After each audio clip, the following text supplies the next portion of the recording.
Hello viewers, আসসালামু আলাইকুম। সবাইকে স্মল কিচেনে স্বাগত জানিয়ে আজকে আমি কলমি শাক ভাজি রেসিপি নিয়ে চলে এলাম। এই রেসিপিটা আমার বেশ কিছুদিন আগের করে রাখা ছিল। ইদানিং ভিডিও করা হচ্ছে না খুব একটা, তো ভাবলাম এই ভিডিওটা যেহেতু করা আছে আমি এই ভিডিওটা আপলোড করি। তো যেমন কথা তেমনই কাজ, সেজন্য আমি আজকে ভিডিওটা আপলোড করে দিচ্ছি। তো আপনারা কিভাবে কলমি শাক বা যে কোনো শাক সবুজ রেখে ভাজি করবেন, আমি আজকে সেই টিপস সহ শাকটা ভাজি করে দেখাবো। তো প্রথমে শাকটা ধুয়ে নিয়েছি, উপর থেকে পরিমাণ মতো লবণ দিয়ে শাকটা সিদ্ধ করে নিতে হবে। আর যে কোনো শাক ভাজি করে নেওয়ার জন্য কখনোই কিন্তু ঢাকনা দিয়ে ঢেকে দেবেন না। যদি ঢাকনা দিয়ে ঢেকে দেন তাহলে কিন্তু শাকের যে একটা সবুজ কালার, সেই কালারটা নষ্ট হয়ে যাবে, সেই সাথে শাকটা খুব বেশি সিদ্ধ হয়ে যাবে আর খেতেও কিন্তু খুব একটা ভালো লাগবে না। তো দেখুন, শাকটা কিন্তু আমি ঢাকনা ছাড়াই এভাবে করে সিদ্ধ করে নেব। এতে করে কালারটা সবুজ থাকবে, দেখতেও সুন্দর লাগবে। শাকটা সেদ্ধ করা হয়ে গিয়েছে। খুব বেশি একেবারে নরম করে সেদ্ধ করা যাবে না, যেহেতু এরপর এটাকে আবার ভেজে নেওয়া হবে। তো আমি এখন এই শাকটা নামিয়ে নেব। নামিয়ে যে এক্সট্রা পানি আছে সেই পানিটা ঝরিয়ে নিতে হবে।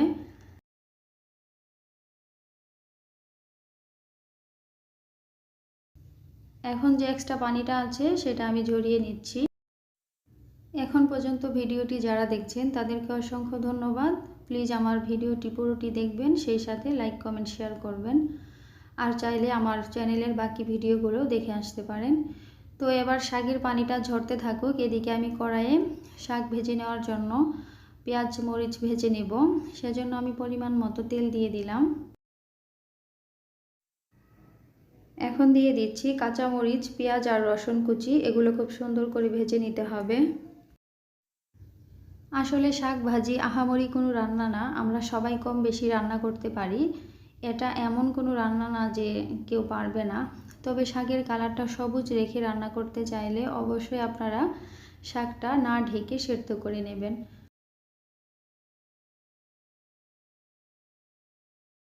পেঁয়াজ মরিচটা কিছুক্ষণ ভেজে নেওয়ার পর আমি এখানে দুটি শুকনো মরিচ দিয়ে দিলাম। শুকনো মরিচ দুটো ঘরে আগে থেকেই ভেজে রাখা ছিল, ভাজা ছাড়া ছিল না। তো আমি ভেজে রাখা শুকনো মরিচ দুটো দিয়ে দিলাম। এখন এগুলো সবগুলো খুব সুন্দর করে একটু ভেজে নেব। আমি খুব বেশি গাঢ় করে ভাজবো না, আপনারা চাইলে পেঁয়াজ মরিচগুলো আরেকটু গাঢ় করে ভেজে নিতে পারেন। তো এবারে আমি পানি ঝরিয়ে রাখা যে শাকটা আছে সেই শাকটা দিয়ে দিচ্ছি। এবারে শাকের সাথে পেঁয়াজ মরিচগুলো খুব সুন্দরভাবে মিশিয়ে ভেজে নিতে হবে।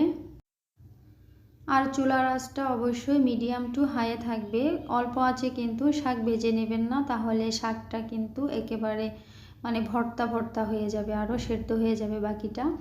তো জালটা একটু বাড়িয়ে দিয়ে অনবরত নেড়ে ভেজে নিতে হবে। তো আমি কিছুক্ষণ পর পর এভাবে করে ভেজে নিচ্ছি। এভাবে করলে হয় কি, শাকটা খুব সুন্দরভাবে ঝরঝরে হয়। আবার যদি আপনি অল্প আঁচে শাকটা ভেজে নিতে চান তাহলে কিন্তু শাকটা একেবারে ভর্তা ভর্তা হয়ে যাবে, খেতে কিন্তু খুব একটা ভালো লাগবে না। আমি একটু লবণ টেস্ট করে নিয়েছিলাম, লবণ একটু কম মনে হয়েছিল। আমি আর একটু লবণ দিয়ে খুব ভালো করে সবগুলো মিশিয়ে নিচ্ছি। তো বেশ কিছুক্ষণ পর পর আমি এভাবে করে নেড়ে মিশিয়ে নিয়ে শাকটা ভাজি করে নেব। শাকটা কিন্তু ভাজি করা হয়ে গিয়েছে, এবারে আমি এটাকে নামিয়ে নেব।